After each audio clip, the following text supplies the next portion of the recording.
Fan. Inklyuziv ta'limda matematika o'qitish maxsus metodikasi. Mavzu: inklyuziv sinfda matematikani o'qitish texnikasi. Reja: inklyuziv ta'lim tushunchasi va uning ahamiyati. Inklyuziv sinfda matematikani o'qitishning asosiy tamoyillari, o'qitish texnikalari va metodlari, amaliy muammolar va ularni hal etish yo'llari. Inklyuziv ta'lim tushunchasi va uning ahamiyati. Inklyuziv ta'lim bu barcha o'quvchilar, jumladan nogironligi bo'lgan yoki alohida ta'lim ehtiyojlariga ega bolalar bilan birgalikda umumiy sinfda ta'lim olish jarayonidir. Bu tizim har bir bolaning individual xususiyatlarini hisobga olgan holda ta'lim berishni nazarda tutadi. Matematika fani inklyuziv sinfda o'qitish alohida yondashuvni talab qiladi. Chunki bu fan mantiqiy fikrlash, tahlil qilish va abstrakt tushunchalarni o'zlashtirishni o'z ichiga oladi. Shuning uchun o'qituvchi o'quvchilarning individual imkoniyatlarini hisobga olishi zarur. Inklyuziv ta'limning asosiy g'oyasi shundan iboratki, har bir bola o'ziga xos va noyobdir. Ularning qobiliyati, qiziqishi, o'rganish sur'ati va uslubi turlicha bo'lishi mumkin. Shuning uchun ta'lim tizimi bolaga moslashishi kerak. Bola esa ta'lim tizimiga moslashishga majbur bo'lmasligi lozim. Bu esa o'qituvchidan yangi yondashuvlar, moslashuvchan metodlar va individual ishlash ko'nikmalarini talab qiladi. Inklyuziv ta'limning ahamiyati juda katta. Avvalo, u ta'limda teng imkoniyatlar yaratadi. Shuningdek, inklyuziv ta'lim o'quvchilarning nafaqat akademik bilimlarini, balki ijtimoiy va kommunikativ ko'nikmalarini ham rivojlantiradi. Masalan, turli imkoniyatlarga ega bolalar birgalikda ishlaganda, ular o'zaro muloqot qilishni, muammolarni birgalikda hal qilishni o'rganadilar.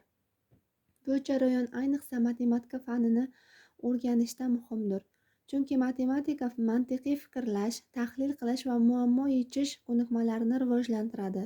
Bu esa ularning kelajakdagi ijtimoiy hayotda muhim rol o'ynaydi. Inklyuziv ta'limning yana bir muhim jihati bu diskriminatsiyaning oldini olishdir. Ya'ni hech bir o'quvchi o'zining jismoniy yoki aqliy xususiyatlari sababli kamsitilmaydi. Aksincha, har bir bola qadrlanadi va qo'llab-quvvatlanadi. Bu esa sog'lom psixologik muhit yaratishga xizmat qiladi. Matematika fanini inklyuziv sinfda o'qitishda ushbu yondashuv ayniqsa dolzarbdir. Chunki matematika ko'plab o'quvchilar uchun murakkab fan hisoblanadi. Agar o'qituvchi barcha o'quvchilarning individual xususiyatlarini hisobga olmasa, ayrim bolalar ortda qolib ketishi mumkin. Inklyuziv sinfda matematikani o'qitishning asosiy tamoyillari. Birinchi va eng muhim tamoyil individuallashtirish tamoyili hisoblanadi. Har bir o'quvchi o'ziga xos qobiliyat, bilim darajasi va o'rganish sur'atiga ega. Ayniqsa matematika fanida bu farqlar yaqqol namoyon bo'ladi. Ba'zi o'quvchilar masalalarni tezda tushunsa, boshqalarga ko'proq vaqt va qo'shimcha tushuntirish zarur bo'ladi. Ikkinchi tamoyil moslashuvchanlik tamoyili. Inklyuziv sinfda dars jarayoni qat'iy bir qolip asosida emas, balki o'quvchilarning ehtiyojlariga qarab o'zgartiriladi. Masalan, ayrim o'quvchilar uchun murakkab matematik tushunchalar soddalashtirib beriladi yoki qo'shimcha vizual vositalar yordamida tushuntiriladi. Uchinchi tamoyil faollikni ta'minlash tamoyili. Inklyuziv ta'limda o'quvchilar passiv tinglovchi emas, balki faol ishtirokchi bo'lishi kerak. Matematika darslarida o'quvchilarni jalb qilish uchun turli interaktiv usullardan foydalanish muhim hisoblanadi. Savol-javoblar, muammoli vaziyatlar, o'yin elementlari, guruhli ishlar va boshqalar. Bu nafaqat bilimni mustahkamlaydi, balki o'quvchilarning qiziqishini ham oshiradi. Uningdek, darsning davomiyligi, topshiriqlar hajmi yoki ularni bajarish usuli ham moslashtirilishi mumkin. To'rtinchi tamoyil ko'rgazmalilik, vizuallik tamoyili. Matematika ko'pincha abstrakt tushunchalarga asoslanganligi sababli uni tushuntirishda ko'rgazmali vositalardan foydalanish juda muhim. Diagrammalar, grafiklar, jadvallar, rangli kartochkalar va real predmetlar o'quvchilarga mavzuni yaxshiroq tushunishga yordam beradi. Ayniqsa alohida ehtiyojga ega o'quvchilar uchun bu usul juda samaralidir. O'qituvchi dars jarayonida topshiriqlarni differensial tarzda berishi, ya'ni o'quvchilarning imkoniyatlariga moslab tashkil qilishi lozim. Yana bir muhim tamoyil tizimlilik va izchillik. Matematik bilimlar ketma-ketlik asosida shakllanadi. Agar o'quvchi oldingi mavzuni yaxshi o'zlashtirmagan bo'lsa, keyingi mavzuni tushunishi qiyinlashadi.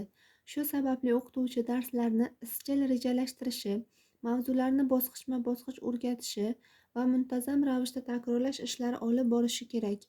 Ayniqsa matematikani o'qitishda o'quvchining rivojlanish dinamikasini kuzatish va unga mos yondashuvni tanlash uchun bu hamkorlik zarur. Inklyuziv sinfda matematikani o'qitishda yuqorida keltirilgan tamoyillar o'zaro uzviy bog'liq holda amalga oshiriladi. Ya'ni o'qituvchi faqat bitta tamoyilga tayanib qolmasdan, ularni kompleks tarzda qo'llashi lozim. Masalan, individuallashtirish tamoyili moslashuvchanlik bilan birgalikda olib borilganda yanada samarali natija beradi. Chunki o'quvchining individual xususiyatlarini hisobga olish bilan birga, dars jarayonini ham uning ehtiyojiga moslashtirish talab etiladi. Bundan tashqari, inklyuziv sinfda matematika darslarini tashkil etishda o'quvchilarning psixologik holatini ham inobatga olish muhimdir. Ayrim o'quvchilar matematikadan qo'rqishi yoki o'ziga ishonchsizlik his qilishi mumkin. Shu sababli qo'llab-quvvatlash tamoyili asosida o'qituvchi ularni rag'batlantirib borishi, kichik yutuqlarini ham e'tirof etishi zarur. Bu esa o'quvchilarning darsga bo'lgan ijobiy munosabatini shakllantiradi. Faollik tamoyilini amalga oshirish jarayonida o'qituvchi turli metodlardan foydalanishi mumkin. Hamkorlik tamoyili doirasida esa o'qituvchi nafaqat o'quvchilar bilan, balki ularning ota-onalari bilan ham doimiy aloqada bo'lishi lozim. Ota-onalarga bolalarning o'zlashtirish darajasi haqida ma'lumot berish, uy sharoitida qanday yordam ko'rsatish mumkinligini tushuntirishi muhimdir. Bu ta'lim jarayonining uzluksizligini ta'minlaydi. Inklyuziv sinfda matematikani o'qitish texnikalari va metodlari. Inklyuziv sinfda matematikani o'qitish jarayoni samarali bo'lishi uchun o'qituvchi turli zamonaviy texnika va metodlardan foydalanishi zarur. Chunki bunday sinflarda o'quvchilarning bilim darajasi, qobiliyati va o'zlashtirish uslublari bir-biridan farq qiladi. Shu sababli o'qitish jarayonini bir xil usulda tashkil etish yetarli natija bermaydi. Har bir o'quvchini dars jarayoniga jalb qilish uchun turli yondashuvlar uyg'unlashtirilgan holda qo'llanishi lozim. Avvalo, vizual va amaliy metodlar inklyuziv ta'limda muhim o'rin tutadi. Matematika ko'pincha abstrakt tushunchalarga asoslangan bo'lgani uchun uni tushuntirishda ko'rgazmali vositalardan foydalanish samarali hisoblanadi. Masalan, sonlarni o'rganishda sanash tayoqchalari, shakllarni tushuntirishda geometrik modellar, masalalarni yechishda esa diagramma va jadvallardan foydalanish mumkin. Bu usul ayniqsa tushunishi qiyin bo'lgan o'quvchilar uchun mavzuni yengillashtiradi.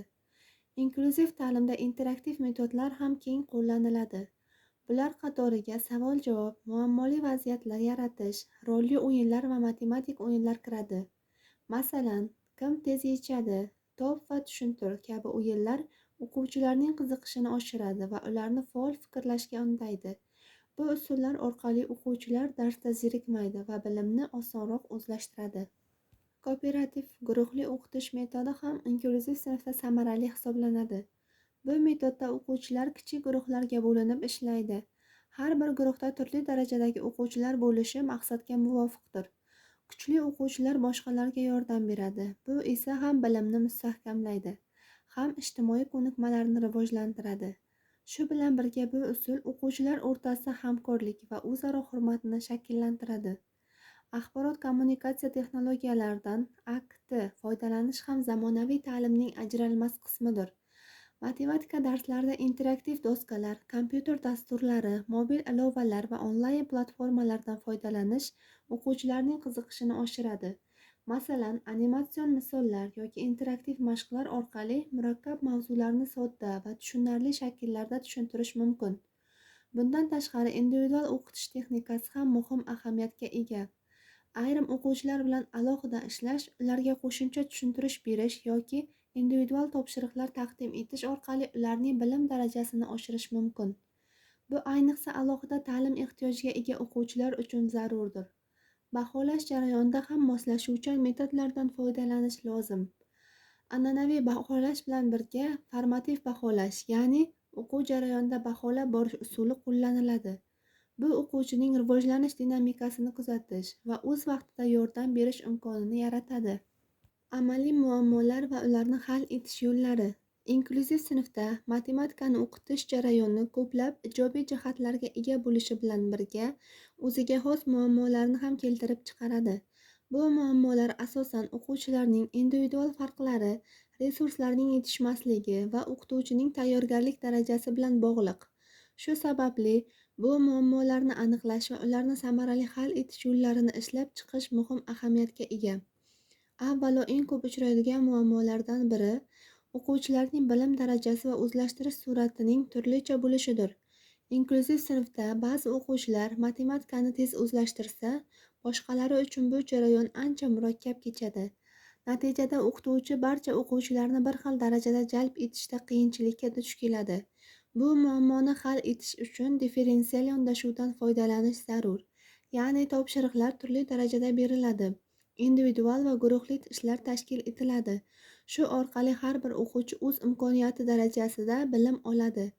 Yana o'quvchilar o'rtasida psixologik to'siqlar mavjudligi. Ba'zan sog'lom o'quvchilar alohida ehtiyojga ega tengdoshlarini to'liq qabul qilmasligi yoki ular bilan muloqot qilishda qiynalishi mumkin. Birinchi muammo: bilim darajalarining farqliligi. Yechim: differensial topshiriqlar va individual yondashuv. Ikkinchi muammo: diqqatning tez chalg'ishi. Yechim: qisqa va qiziqarli mashg'ulotlar, tanaffuslar. Uchinchi muammo: maxsus ehtiyojli o'quvchilar bilan ishlash qiyinligi. Yechim: psixologik va defektolog bilan hamkorlik, maxsus metodik vositalardan foydalanish. Baholash jarayoni ham muammoli jihatlardan biridir. An'anaviy baholash tizimi barcha o'quvchilar uchun bir xil mezonlarga asoslanadi.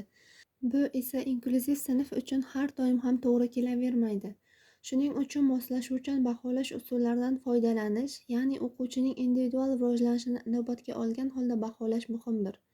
Bundan tashqari, ota-onalar bilan hamkorlikning yetarli darajada yo'lga qo'yilmaganligi ham muammolarga sabab bo'lishi mumkin. Ayrim ota-onalar inklyuziv ta'limning mohiyatini to'liq tushunmasligi yoki farzandining rivojlanishiga yetarli e'tibor bermasligi mumkin. Bu muammoni hal etish uchun o'qituvchi ota-onalar bilan muntazam muloqotda bo'lishi, ularga tushuntirish ishlari olib borishi zarur. Bu jarayonda har bir o'quvchining individual rivojlanish dinamikasini muntazam kuzatib borish muhim hisoblanadi. O'qituvchi o'z faoliyatini doimiy ravishda tahlil qilib, yangi pedagogik yondashuvlarni amaliyotga joriy etib borishi lozim. Inklyuziv muhitda yaratilgan ijobiy sharoit o'quvchilarning nafaqat bilim olishiga, balki shaxs sifatida shakllanishiga ham xizmat qiladi. Inklyuziv sinfda matematikani o'qitishda uchraydigan muammolar turli xil bo'lsa-da, ularni to'g'ri yondashuv va samarali metodlar orqali hal etish mumkin. O'qituvchi sabr-toqatli, ijodkor va moslashuvchan bo'lishi kerak. Shundagina har bir o'quvchi uchun qulay ta'lim muhiti yaratiladi va matematika fanini muvaffaqiyatli o'zlashtirishga erishiladi. E'tiboringiz uchun rahmat.